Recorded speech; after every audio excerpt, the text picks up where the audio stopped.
अब हम लोग देखते हैं आगे के डायमेंशन को।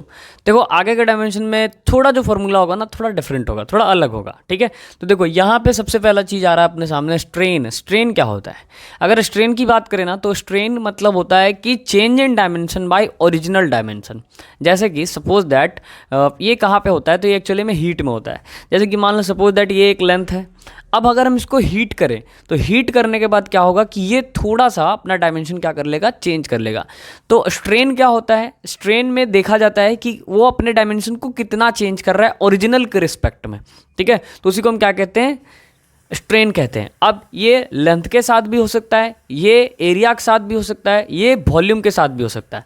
अब देखो कैसे, मान लो अगर लेंथ लंबाई वाले चीज़ों को अगर हम हीट करें तो वो भी अपने डायमेंशन को बदलेगा। अगर मान लो हम किसी एरिया जैसे शीट को हीट करें तो भी अपने डायमेंशन को बदलेगा। मान लो कोई वॉल्यूम का क्यूब ले लें और उसको हीट करें तो वो क्यूब भी अपने डायमेंशन को बदलेगा, ठीक है। मतलब चेंज इन डायमेंशन हर चीज़ में हो सकता है। तो इसमें जो होता है स्ट्रेन, ये चेंज इन डायमेंशन लेंथ के भी टर्म पे हो सकता है, एरिया के भी टर्म पे हो सकता है, वॉल्यूम के भी टर्म पे हो सकता है। और इसका फॉर्मूला क्या बनता है, तो देखो स्ट्रेन का फॉर्मूला बनता है कि चेंज इन डायमेंशन माने कितना डायमेंशन में चेंज आया, चेंज इन डायमेंशन, ठीक है। और चेंज इन डायमेंशन बाई क्या हो जाएगा, डिवाइडेड बाय ओरिजिनल डायमेंशन। क्या हो जाएगा, ओरिजिनल डायमेंशन, ठीक है। तो अब अगर हम बात करें तो एक बात थोड़ा सा ध्यान से सोचो, मैं लेंथ को लेकर के चलता हूँ। किसको लेकर चलता हूँ? लेंथ को लेकर चलता हूँ। तो लेंथ का जो चेंज इन डायमेंशन होगा वो क्या होगा, डेल एल, और ओरिजिनल डायमेंशन क्या होगा, एल।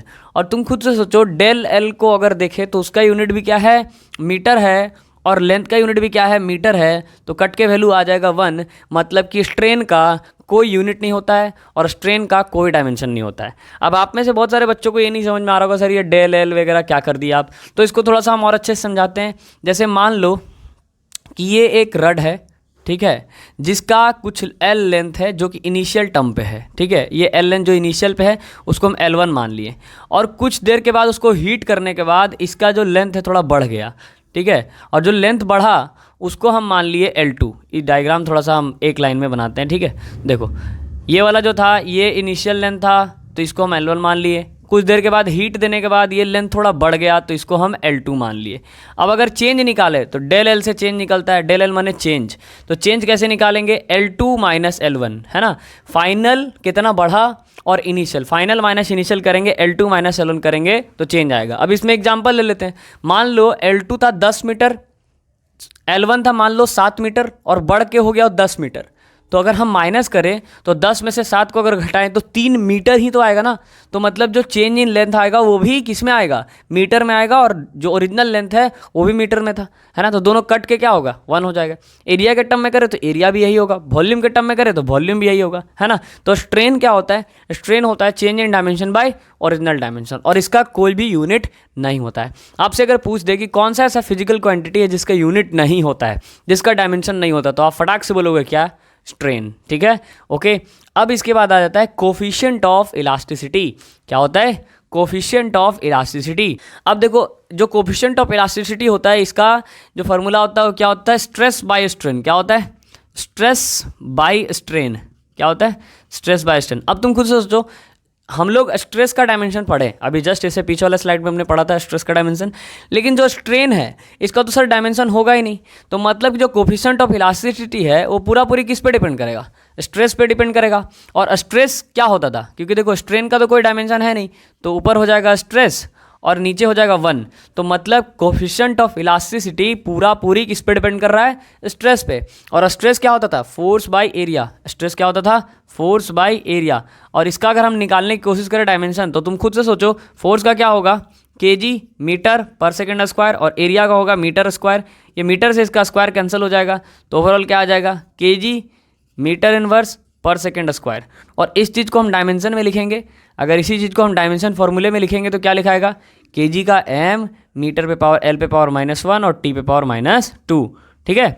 और मज़ेदार बात यह है कि जो प्रेशर का डायमेंशन था वही डायमेंशन होता था स्ट्रेस का, और जो स्ट्रेस का डायमेंशन था वही डायमेंशन होता है कोफिशिएंट ऑफ इलास्टिसिटी का।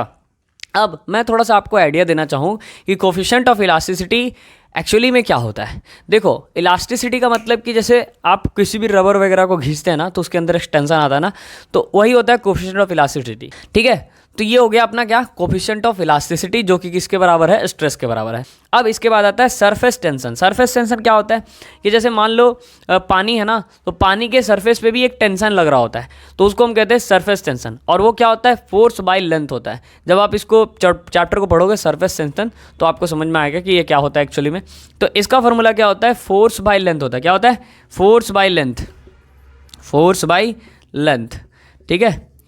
तो इसको अगर हम थोड़ा सा सॉल्व करने की कोशिश करें तो फोर्स का होता है केजी मीटर पर सेकंड स्क्वायर, और लेंथ का क्या हो जाएगा, मीटर। तो ये मीटर मीटर क्या हो गया, कैंसिल हो गया, तो क्या बचा, केजी पर सेकंड स्क्वायर, है ना। और इसका डायमेंशन फार्मूला बनाए तो क्या बनेगा, डायमेंशन फार्मूला बनेगा, देखो केजी है तो m, और l तो है नहीं तो l 0, और सेकेंड है तो t पे पावर -2। ये हो गया इसका डायमेंशन फार्मूला। अब आ जाते हैं सरफेस एनर्जी पे। सरफेस एनर्जी का फॉर्मूला होता है वर्क बाय एरिया। क्या होता है, वर्क बाय एरिया, ठीक है। बस आपको फॉर्मूला याद रखना है, कहानी खत्म। इसका होता है वर्क बाय एरिया। अब तुम सोचो वर्क का क्या होता है, फोर्स इंटू डिस्प्लेसमेंट, है ना, फोर्स इंटू डिस्प्लेसमेंट, और नीचे एरिया अपना। तो अब इसको हम अगर सॉल्व करें तो देखो कैसे सॉल्व होगा। फोर्स का डायमेंशन, फोर्स का यूनिट क्या हो जाएगा, केजी मीटर पर सेकेंड स्क्वायर, और डिस्प्लेसमेंट के लिए क्या हो जाएगा, मीटर, है ना, डिस्प्लेसमेंट के लिए क्या हो जाएगा, मीटर, और एरिया के लिए क्या हो जाएगा, मीटर स्क्वायर, होगा ना, मीटर स्क्वायर। अरे यार, एरिया के लिए तो मीटर स्क्वायर होगा ही ना। अब खुद से सोचो, ये मीटर दोनों मिल के ये मीटर स्क्वायर को उड़ा दिया, है ना भाई, क्योंकि ऊपर भी 2 मीटर है, नीचे भी 2 मीटर है, दोनों मिल के उड़ गया। तो ओवरऑल क्या आया, ओवरऑल आया केजी पर सेकेंड स्क्वायर, है ना। तो इसका अगर डायमेंशन फार्मूला लिखे तो इसका डायमेंशन फार्मूला क्या हो जाएगा, देखो m है, यस, l नहीं है, और t पे पावर -2 है। तो मतलब जो सरफेस एनर्जी है और जो सरफेस टेंशन है, दोनों का डायमेंशन क्या होता है, सेम होता है। Surface energy and surface tension दोनों का डायमेंशन क्या है, सेम है। ओके, ये चीज़। अब आ जाते हैं कोफिशिएंट ऑफ विस्कोसिटी। क्या होता है, कोफिशिएंट ऑफ विस्कोसिटी। सबसे पहले तुम समझो विस्कोसिटी क्या होता है। विस्कोसिटी का मतलब होता है, जैसे मान लो कि फ्लूइड के अंदर ये एक प्रॉपर्टी होता है ना, कि फ्लूइड के अंदर कितना विस्कस फोर्स आ रहा है, यानी कि कितना विस्कोसिटी आ रहा है, ठीक है। फ्लूइड समझते हो ना, पानी हो गया, ऑयल हो गया, पेट्रोल हो गया, सबका अपना अपना एक अलग विस्कस फोर्स होता है, ठीक है। तो उसी को बोलते हैं, उसी में आता है कोफिशिएंट ऑफ विस्कोसिटी, और इसको दिखाया जाता है ईटा से। किससे दिखाया जाता है, ईटा से। ईटा क्या होता है, देखो n ऐसे करके रहता है, ये होता है ईटा।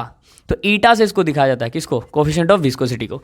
और इसका फॉर्मूला क्या होता है, eta is equal to force into distance, force into distance divided by area into velocity, ठीक है। ये क्या होता है, ये आप जब विस्कोसिटी चैप्टर पढ़ोगे तो आपको समझ में आ जाएगा। लेकिन सब फॉर्मूला क्या होता है ईटा का, force into distance divided by area into velocity. तो अब हमको क्या करना है, इसको सॉल्व करना है। भाई फोर्स का क्या होगा, फोर्स का होगा केजी मीटर पर सेकंड स्क्वायर, और डिस्टेंस का हो जाएगा मीटर, और नीचे एरिया के लिए ले ले तो एरिया के लिए हो गया मीटर स्क्वायर, और वेलोसिटी के लिए ले ले तो मीटर पर सेकंड। यही होता है ना। अब सुनो खुद से, ये मीटर और ये मीटर मिलके ये मीटर स्क्वायर को उड़ा दिया, है ना। फिर भी 1 मीटर नीचे बच रहा है और ये सेकंड नीचे बच रहा है, तो इसको सॉल्व करें तो केजी एज इट इज़, ठीक है। अब ये देखो, ये मीटर नीचे से ऊपर जाएगा तो पड़ जाएगा मीटर पे पावर -1, और ये जो सेकंड है, सेकंड पे पावर -2 था, और यहाँ पे सेकंड पे पावर -1 था। ये नीचे से ऊपर जाएगा तो बन जाएगा +1, तो मैंने यहाँ +1 रख दिया, है ना, क्योंकि देखो दोनों सेकंड है ना। और ये नीचे से ऊपर जाएगा तो बन गया +1 बन गया, तो -2 +1। अब इसको सॉल्व कर दो, सॉल्व करोगे तो क्या आ जाएगा, सॉल्व करोगे तो ये आ जाएगा केजी, ये आ गया मीटर पे पावर -1, और सेकंड पे पावर -2 +1 क्या हो जाएगा, -1, है ना। अब इसका डायमेंशन फार्मूला लिख दो, तो इसका डायमेंशन फार्मूला क्या हो जाएगा, केजी है तो m, मीटर है तो l पे पावर -1, और सेकंड है तो t पे पावर -1, है ना। ये होता है क्या, तुम्हारा कोफिशिएंट ऑफ विस्कोसिटी का डायमेंशन। तो ये भी पूछा जाता है। अब आ जाते हैं एंगल पे। एंगल क्या होता है, तो एंगल को हम थीटा से दिखाते हैं, और आप सबको पता होगा, आपने बचपन से ये फार्मूला पढ़ा होगा, theta is equal to arc by radius, पढ़ा होगा ना, theta is equal to arc by radius. और आर्क क्या होता है, मैंने शुरू में ही बताया था, आर्क इसको बोलते हैं, अगर आप थोड़ा सा ऐसे कर लो तो ये आर्क है, और इसको पूरा गोल घुमा दो तो ये सर्कल है। तो आर्क भी किस में नापा जाता है, लेंथ में नापा जाता है। तो आर्क के लिए भी मीटर और रेडियस के लिए भी मीटर, तो दोनों कट कट के क्या आ गया, 1 आ गया। तो मतलब एंगल का भी कोई यूनिट नहीं होगा, नो यूनिट नो डायमेंशन, ठीक है, नो यूनिट नो डायमेंशन। ठीक है। तो हमारे पास कितने ऐसे हीरो आ गए जिनका नो यूनिट नो डायमेंशन होता है? तो भैया पहला तो होता है स्ट्रेन जिसका नो यूनिट नो डायमेंशन, और दूसरा होता है एंगल जिसका नो यूनिट नो डायमेंशन। ठीक है। तो आपसे पूछ दिया कि कौन सा ऐसा फिजिकल क्वांटिटी है जिसका कोई यूनिट नहीं, कोई डायमेंशन नहीं। ऑप्शन में स्ट्रेन रहा तो स्ट्रेन मार देना, ऑप्शन में एंगल रहा तो एंगल मार देना। ठीक है, समझ में आ गया बात को? अच्छा, इसके बाद आता है एंगुलर वेलोसिटी। क्या आ जाता है? Angular velocity. तो सुनो, ध्यान से सुनो, जैसे एंगल वेलोसिटी में क्या था? डिस्टेंस बाय टाइम या फिर डिस्प्लेसमेंट बाय टाइम। तो एंगुलर वेलोसिटी में क्या होगा? एंगुलर वेलोसिटी में होगा एंगल बाय टाइम। क्या होगा? Angle by time. अब तुम खुद से सोचो, एंगल का तो कोई यूनिट है नहीं, तो इसको 1 मान लेंगे, तो इसको बेसिकली हम लिख सकते हैं 1 अपॉन टाइम, है ना। और टाइम का क्या होगा? टाइम का होगा सेकेंड। तो अगर हम इसका यूनिट बनाने की कोशिश करें, किसका? एंगुलर वेलोसिटी का। अच्छा, एंगुलर वेलोसिटी को किससे दिखाते हैं? तो एंगुलर वेलोसिटी को ओमेगा से दिखाते हैं। ये क्या है? ओमेगा है, इसको ओमेगा से दिखाते हैं। तो ये होता है 1 अपॉन टाइम, मतलब 1 अपॉन सेकेंड। अब इसको हम अगर नीचे से ऊपर ले जाए तो सेकेंड इनवर्स आएगा, और इसका अगर डायमेंशन फार्मूला लिखे तो डायमेंशन फार्मूला क्या हो जाएगा? m0 L0 T⁻⁻1। ये उसका डायमेंशन फार्मूला हो गया, किसका? एंगुलर वेलोसिटी का। ठीक है, क्योंकि एंगल बाय टाइम था, एंगल को 1 माना, टाइम नीचे था, है ना। इसको दिखाते किससे? इसको दिखाते ओमेगा से। ये क्या है? ओमेगा है। इसको क्या बोलते हैं? ओमेगा बोलते हैं। ठीक है। अच्छा, इसके बाद आता है एंगुलर एक्सीलरेशन। एंगुलर एक्सीलरेशन को किससे दिखाते हैं? एंगुलर एक्सीलरेशन को दिखाते हैं अल्फा से। इसको क्या बोलते हैं? अल्फा बोलते हैं, है ना। इसको क्या बोलते हैं? अल्फा बोलते हैं। इसको अल्फा से दिखाते हैं। और अल्फा क्या होता है? अल्फा होता है एंगुलर वेलोसिटी बाय टाइम। क्या होता है? एंगुलर वेलोसिटी बाय टाइम, है ना। एंगुलर एक्सीलरेशन, जैसे देखो एक्सीलरेशन क्या था? Velocity by time. तो एंगुलर एक्सीलरेशन क्या हो जाएगा?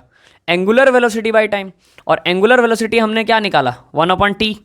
तो एंगुलर वेलोसिटी को हम 1 अपॉन टी लिख दें, और टाइम भी टी है, तो नीचे अगर आएगा तो ये क्या हो जाएगा? 1 अपॉन टी का स्क्वायर, है ना। तो इसको हम ओवरऑल, अगर हम इसको अच्छे से थोड़ा सा और अच्छे से करने की कोशिश करें तो देखो, ओमेगा को हम क्या लिख सकते हैं? ओमेगा को लिख सकते हैं 1/सेकेंड, है ना, 1/सेकेंड, और नीचे टाइम को सेकेंड। तो ये सेकेंड इसके साथ मल्टीप्लाई होगा तो आ जाएगा 1/सेकेंड का स्क्वायर, और ये जब नीचे से ऊपर जाएगा तो सेकेंड पे पावर आ जाएगा -2, और अगर ये -2 आ गया तो इसका डायमेंशन फार्मूला क्या हो जाएगा? m0, है ना, L0 और T⁻⁻2। देखो बहुत सिंपल सा चीज़ है, लेकिन नाम से ना बच्चे डर जाते हैं। ठीक है, कि एंगुलर एक्सीलरेशन क्या है, एंगुलर वेलोसिटी क्या है, नाम से डर जाते हैं। बहुत सिंपल सी चीज़ है। ठीक है। इसके बाद आता है रेडियस ऑफ गायरेशन। देखो रेडियस ऑफ गायरेशन क्या होता है, इसको बस ऐसे अंदाजे में समझो कि रेडियस ऑफ गायरेशन क्या है। एक्चुअली में ये बहुत ही अच्छा टॉपिक है जिसमें आपको प्रिंसिपल एक्सिस थ्योरम और परपेंडिकुलर एक्सिस थ्योरम पढ़ाया जाता है रोटेशनल मोशन वाले चैप्टर में। तो ये थोड़ा सा अलग चीज़ है, लेकिन फिर भी हम आपको एक अंदाज़ा दे रहे हैं। जैसे कि ये अपने पास है मार्कर, ठीक है। अब ये मार्कर जो है, इसका कोई ना कोई एक पॉइंट होगा जिस पे इसका सारा मास कंसंट्रेटेड होगा, ठीक है। तो वो पॉइंट को हम लोग ढूंढने की कोशिश करते हैं। तो मैंने क्या किया कि अपने दोनों हैंड से ये मेरे दोनों फिंगर्स को मैं ऐसे करके इसके सामने ऐसे लाने की कोशिश कर रहा हूँ, ठीक है। इसको दोनों को ऐसे सामने लाने की कोशिश कर रहा हूँ। अब देखो ये पॉइंट आ गया, ये पॉइंट पे इसका क्या है, सेंटर कंसंट्रेटेड है। तुम इसमें कहीं से भी कोशिश कर लो, कहीं से भी, इसमें तुम कहीं से भी ला के कोशिश करो। थोड़ा सा मैं बड़ा रड लेके कोशिश करता हूँ, मेरे पास है बड़ा रड। हाँ देखो, ये मेरे पास एक ऐसे पर्दा टांगने वाला एक पाइप है। इसको हम यहाँ से, हम तुम लोग को एक चैलेंज देते हैं अपने घर पे ऐसा करना। क्या करना, ये दोनों हाथ मेरा इतने दूर पे था, एकदम दोनों साइड से बराबर बराबर दूरी था। इसको मैं ऐसे यहाँ लाने की कोशिश कर रहा हूँ। तो देखो ये इसका एक सेंटर मिलेगा, ठीक है।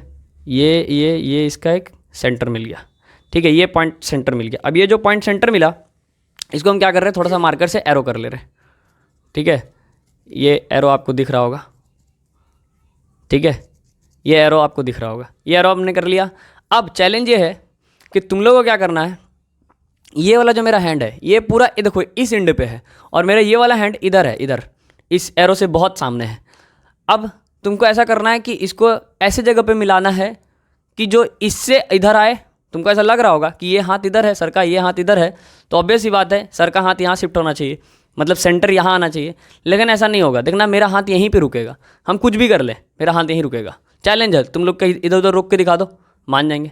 देखो ये स्लिप हो रहा है, लेकिन ये स्लिप ही नहीं हो रहा। जब ये पॉइंट पे आ गया तब ये स्लिप होना स्टार्ट हुआ।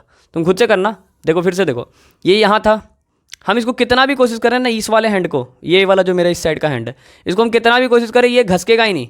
ये घसक रहा है, ये ऑटोमेटिक, हम घसकाना चाह रहे हैं इसको लेकिन घसक रहा है ये।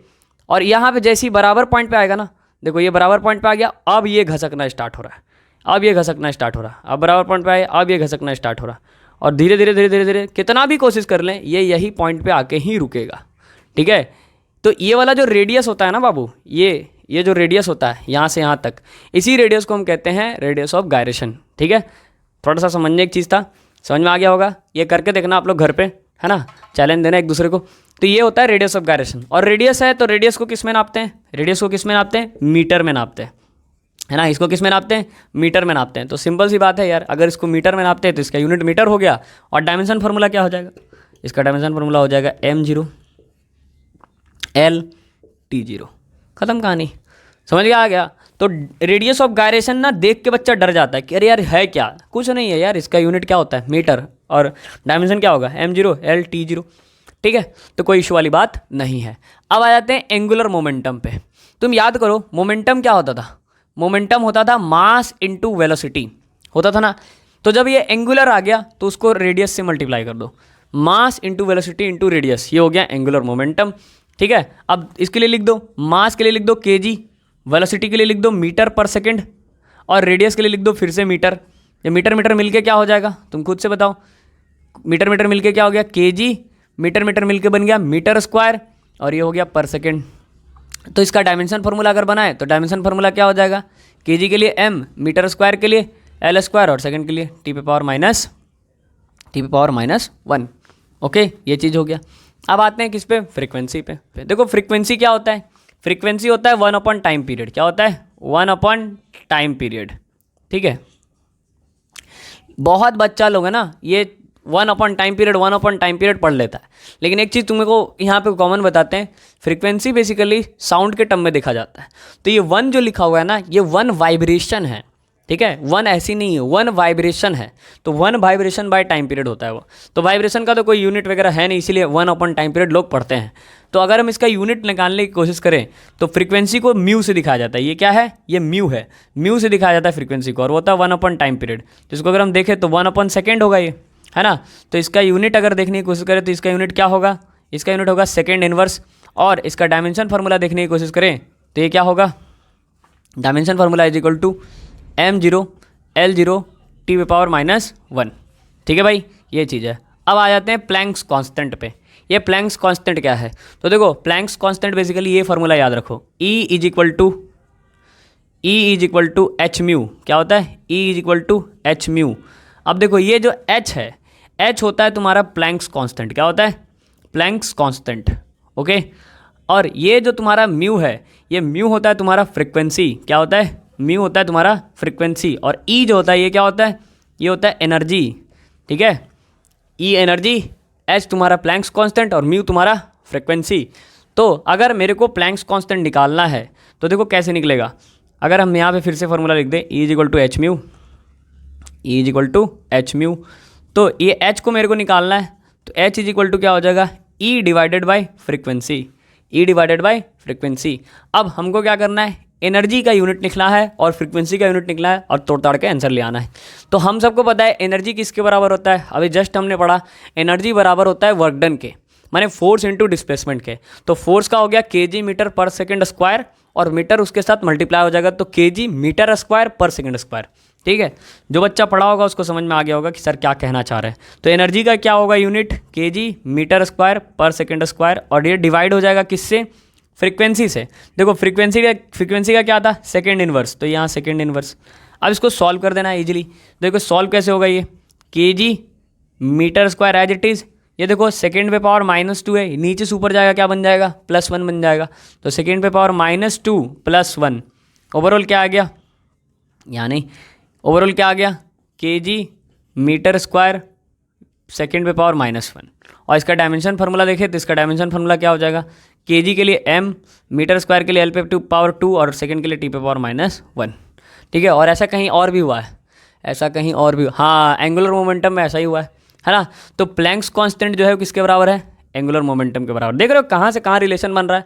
तो तुमसे ऐसे भी क्वेश्चन पूछेगा कि एंगुलर मोमेंटम के डायमेंशन के जैसा कौन डायमेंशन होता है, ऑप्शन में रहेगा प्लैंक्स कांस्टेंट। लोग सोचते हैं दूर दूर तक कोई रिलेशन नहीं, लेकिन है, देख लो, ठीक है ना।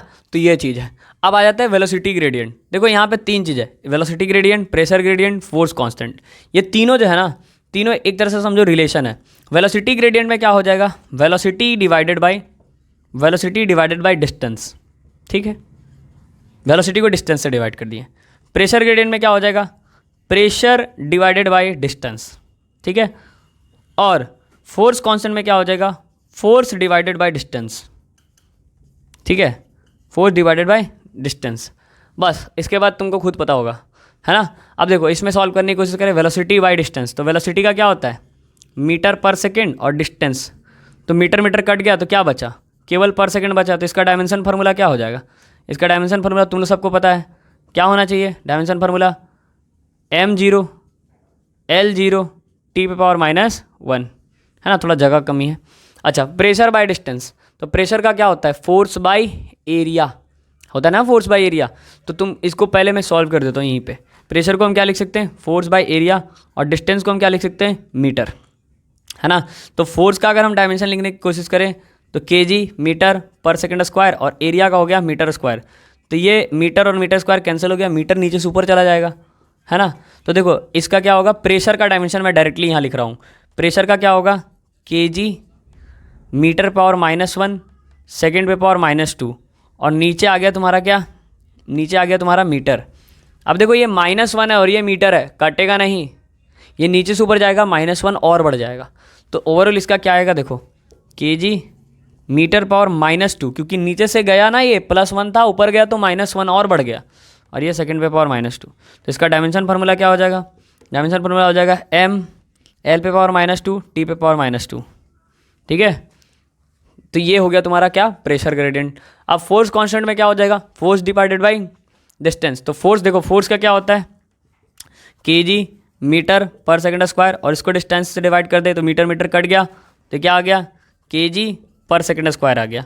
तो ये वाला जो चीज़ है ये किसके बराबर हो जाएगा, इसका डायमेंशन अगर लिखने की कोशिश करें तो इसका डायमेंशन फार्मूला हो जाएगा, kg को लिख लेंगे m, मीटर नहीं है L0, और यहाँ हो जाएगा T पे पावर -2। होप गाइस कि आपको सब ये क्लियर हो रहा होगा धीरे धीरे, है ना। अब आ जाओ हीट, हीट या फिर हीट का दूसरा नाम होता है इंथैल्पी, ठीक है। तो हीट और इंथैल्पी जो है ये इसका डायमेंशन क्या होगा, तो देखो heat is an form of energy, heat क्या है, एक फॉर्म ऑफ एनर्जी है। तो जो एनर्जी का डायमेंशन होगा वो हीट का डायमेंशन होगा, और एनर्जी का डायमेंशन क्या होगा, कहीं तो हमने पढ़ा था एनर्जी का डायमेंशन kg मीटर स्क्वायर पर सेकंड स्क्वायर, ठीक है। तो हीट का डायमेंशन भी क्या हो जाएगा, हीट का इस हीट का पहले यूनिट लिख ले, तो यूनिट इसका क्या हो जाएगा kg मीटर स्क्वायर पर सेकेंड स्क्वायर, और इसका डायमेंशन फार्मूला बनाने की कोशिश करें तो डायमेंशन फार्मूला इसका क्या हो जाएगा m L स्क्वायर T पे पावर -2। अब तुम्हें मैं एक चीज़ दिखा दूं, देखो हीट और एनर्जी दोनों सेम हो गया, है ना। देखो यहाँ आया था m L स्क्वायर T पे पावर -2, लेकिन यहाँ देखो प्रेशर ग्रेडियंट m L पे पावर -2 था, T पे पावर -2 था, ये -2 नहीं है।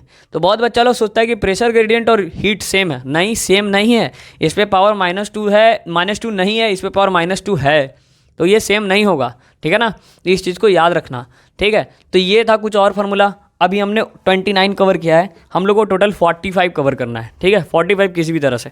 तो 45 के लिए अभी नेक्स्ट स्लाइड और देखेंगे हम लोग, जिसमें और भी 15 से 16 और भी हम लोग करेंगे, ठीक है। और अगर कुछ एक्स्ट्रा मिल गया तो कुछ और भी एक्स्ट्रा मैं बताने की कोशिश करूँगा, मतलब टारगेट लेके चलते हैं कि 50 हो जाए, है ना। तो नेक्स्ट स्लाइड में और भी हम लोग अच्छा देखते हैं, ठीक है। तो इसका ले लीजिए आप लोग स्क्रीनशॉट, फिर उसके बाद नेक्स्ट स्लाइड में मिलते हैं और भी आगे के डायमेंशंस को देखते हैं।